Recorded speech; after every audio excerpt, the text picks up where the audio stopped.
সিংহ শিয়ালকে বলল, যা আমার জন্য খাবার নিয়ে আয়। শিয়াল ঘোড়ার কাছে গিয়ে বলে, ভাইজান কেমন আছেন? ঘোড়া চিন্তা করে, যে শিয়াল খ্যাঁক খ্যাঁক করা ছাড়া কোনো কথা বলে না, সে আজ এত মধুর সুরে ডাকছে কেন? নিশ্চয়ই কোনো মতলব আছে। ঘোড়া শিয়ালের ডাকে সাড়া দেয় না।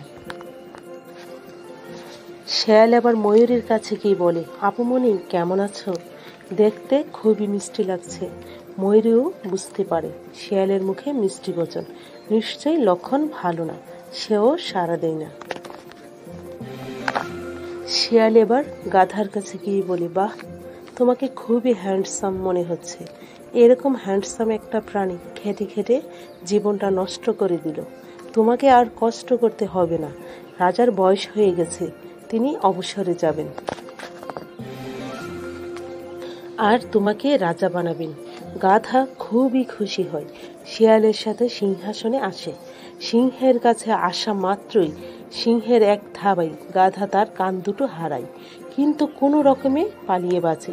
শিয়াল গাধার কাছে এসে বলে, এত বোকা হলে রাজা হবে কিভাবে? রাজা তোমার মাথায় মুকুট পরাবে, কিন্তু দুপাশে দুটো কান থাকলে কি আর রাজা মুকুট তোমাকে পরাতে পারে?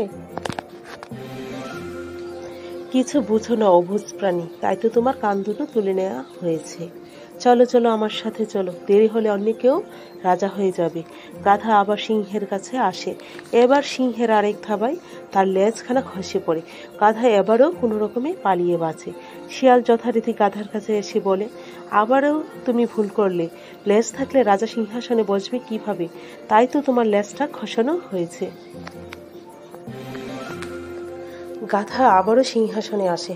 এবার আর সে বাঁচতে পারে না। সিংহের থাবায় তার ক্ষতবিক্ষত দেহখানা মাটিতে পড়ে আছে।